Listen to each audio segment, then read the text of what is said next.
Saya Andi Prasetyo, NPM 19006. Saya Efrafia Durgani Alfata, NPM 19135. Saya Naufaldia Ulhab.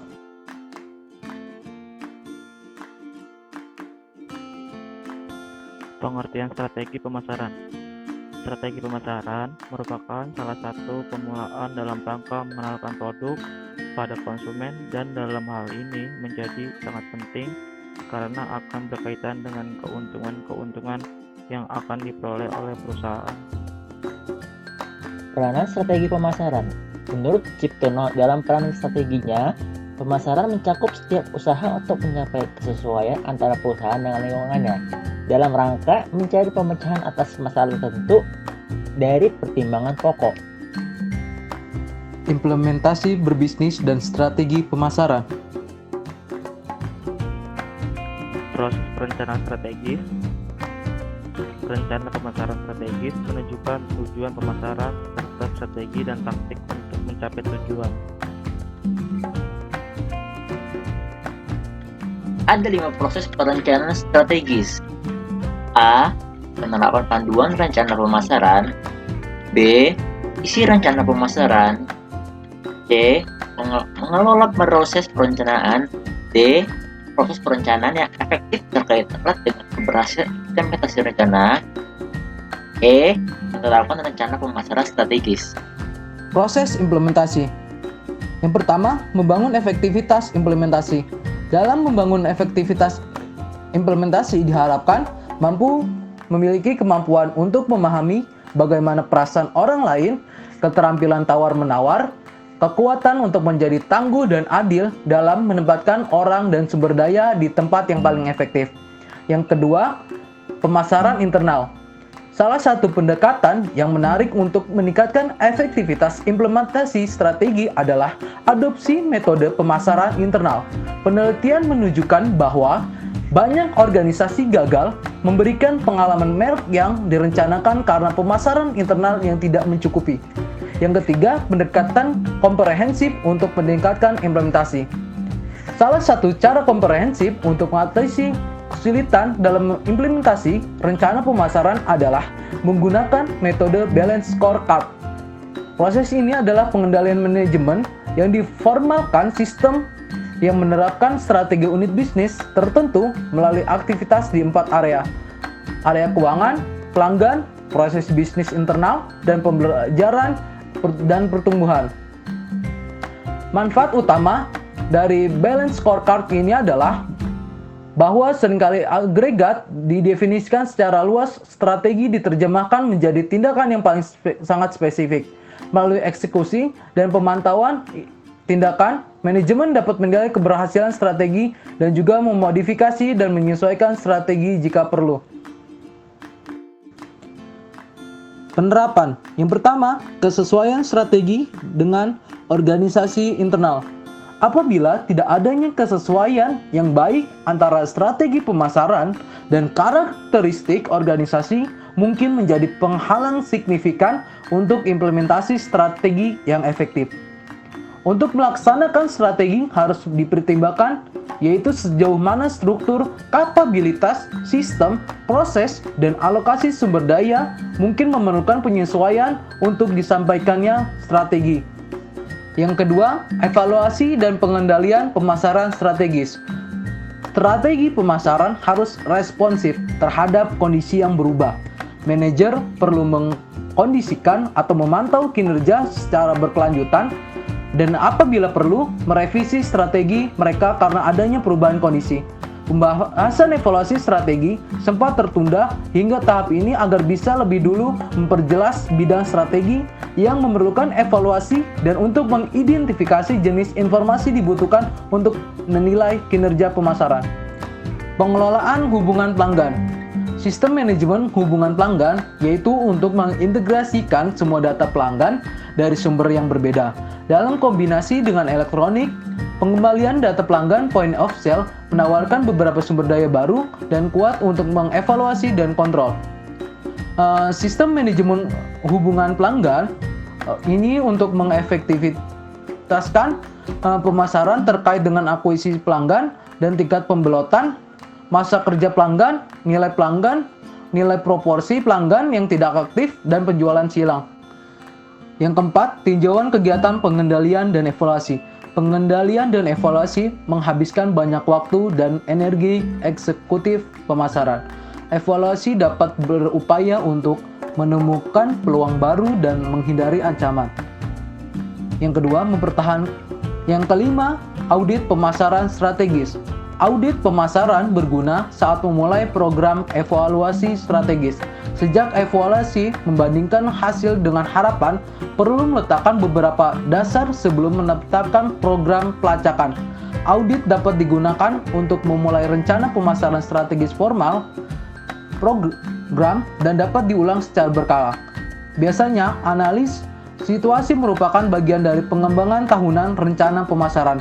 Audit dapat dilakukan setiap 3 hingga 5 tahun atau lebih sering dalam situasi khusus, misalnya akuisisi atau merger. Audit ini untuk dapat disesuaikan untuk memenuhi kebutuhan perusahaan tertentu. Misalnya, jika perusahaan tidak menggunakan saluran distribusi tidak langsung, bagian dari panduan audit ini akan mensyaratkan F. Pengukuran kinerja pemasaran. Saat rencana pemasaran dikembangkan, kriteria kinerja perlu dipilih untuk memantau kinerja performance.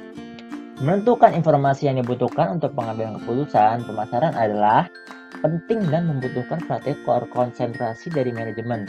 Di masa lalu, eksekutif pemasaran bisa mengembangkan dan mengelola strategi pemasaran yang sukses dengan mengandalkan intuisi, penilaian, dan pengalaman. G. Pentingnya metrik pemasaran. Di sebagian besar organisasi eksekutif pemasaran berada di bawah tekanan untuk menunjukkan kontribusi mereka terhadap kinerja perusahaan. Tekanan ini mencerminkan amanat yang lebih besar, akuntabilitas dalam penggunaan sumber daya perusahaan, tapi juga berdampak pada sikap profesional organisasi pemasaran di dalam perusahaan. Tujuannya adalah untuk membuat hubungan sebab akibat yang lebih baik antara aktivitas pemasaran dan keuntungan finansial bisnis. Sebenarnya penelitian menunjukkan itu, kemampuan untuk mengukur kinerja pemasaran melalui sistem dan metrik yang sesuai. H. Penggunaan metrik pemasaran. Pengukuran kuantitatif kinerja pemasaran bukanlah tugas sederhana. Sangat berguna. Metrik pemasaran membutuhkan data dari sumber di luar perusahaan. Beberapa berpotensi bermanfaat tindakan seperti nilai umur pelanggan memerlukan pemodelan dan analisis statistik yang kompleks, yang mungkin sulit untuk dijual ke manajemen puncak dan bagian lain dari organisasi.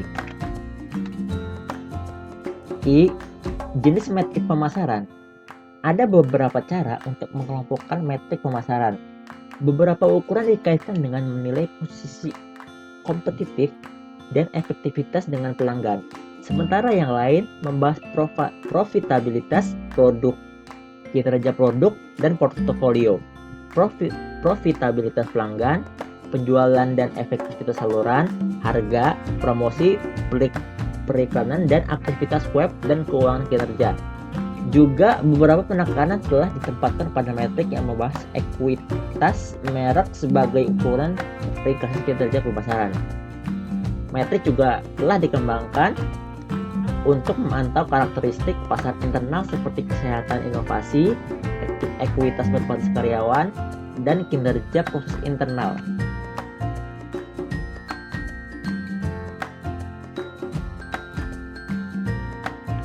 Penerapan. J. Memilih metrik yang relevan. A. Mendesain dashboard manajemen. L. Menafsirkan hasil penulisan kerja. M. Masalah global perencanaan, implementasi, dan pengendalian. N. Penerapan pemasaran global. Implementasi pemasaran global. Masalah khusus menyangkut hubungan antara manajer di pasar domestik dan eksekutif yang berada di pasar luar negeri. Pengukuran dan pengendalian kinerja secara global. Resiko tertentu adalah bahwa pendekatan pengukuran dan metrik yang dipilih untuk pasar domestik mungkin tidak dipilih yang paling relevan untuk pasar internasional. Studi kasus PT Etrolux sebagai salah satu perusahaan yang bergerak di bidang elektronik di daerah Surabaya sebagai salah satu perusahaan yang besar di bidang elektronik.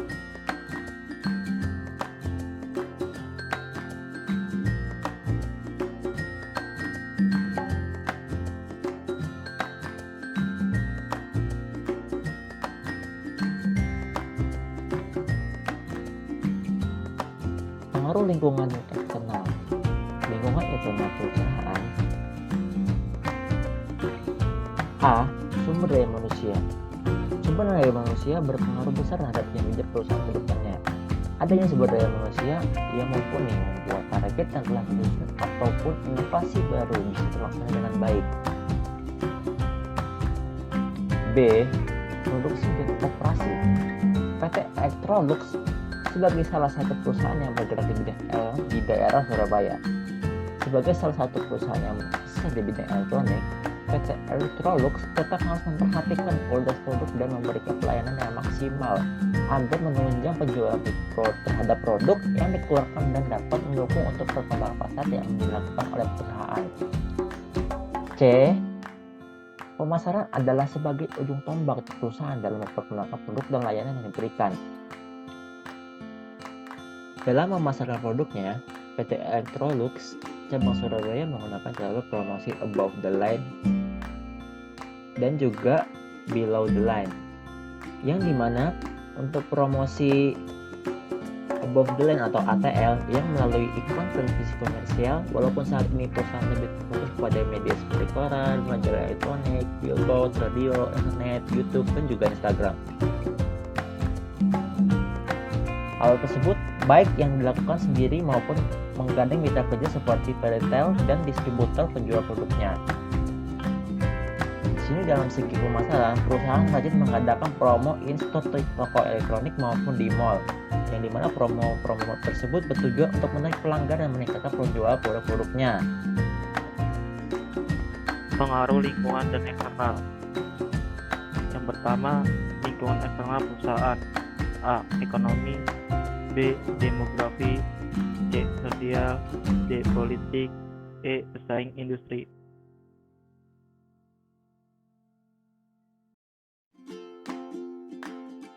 Lingkungan internal perusahaan pada bagian pemasaran.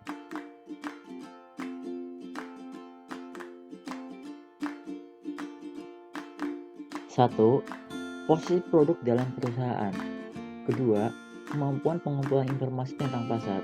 Yang ketiga, pangsa pasar. Yang keempat, saluran distribusi. Yang kelima, efisiensi, efektivitas, periklanan, dan promosi penjualan. 6.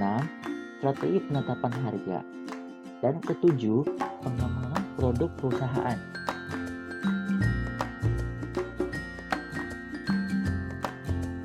Strategi pemasaran. 1. Strategi segmentasi pasar atau segmentation. Langkah yang dilakukan oleh PT Electrolux untuk menentukan segmentasi pasar ada beberapa karakteristik untuk menentukan diantaranya. A. Segmentasi geografis. B. Segmentasi demografis.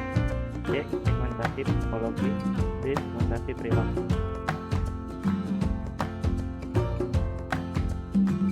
Kedua, strategi penentuan pasar sasaran atau targeting. Untuk meningkatkan penjualan dan penampilan perusahaan, di sini perusahaan pastinya menentukan target sasaran untuk menjual produk yang diperlukan dan menjadi sasaran yang tepat kepada konsumen. Yang pertama, ada produk. Yang kedua, ada harga. Yang ketiga, ada tempat. Yang keempat, ada promosi. Solusi.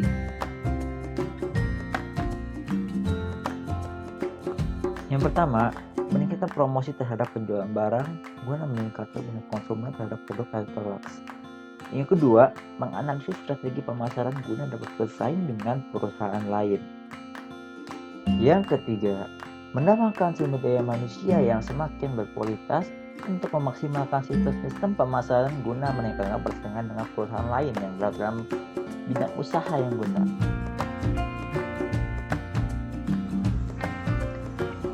Dalam studi kasus ini dapat disimpulkan, yang pertama, promosi terhadap penjualan barang ini berguna untuk meningkatkan minat konsumen terhadap produk Electrolux. Yang kedua, semakin mempererat hubungan kerjasama dengan pusat-pusat perbelanjaan elektronik guna meningkatkan penjualan dan memberikan hasil yang terbaik bagi perusahaan maupun untuk perusahaan yang terkait dalam kerjasama tersebut. Yang ketiga, menambahkan sumber daya manusia yang semakin berkualitas untuk memaksimalkan sistem-sistem pemasaran guna meningkatkan persaingan dengan perusahaan lain yang bergerak dalam bidang usaha yang sama. Yang keempat, menganalisis dan mengevaluasi strategi pemasaran guna dapat bersaing dengan perusahaan lain.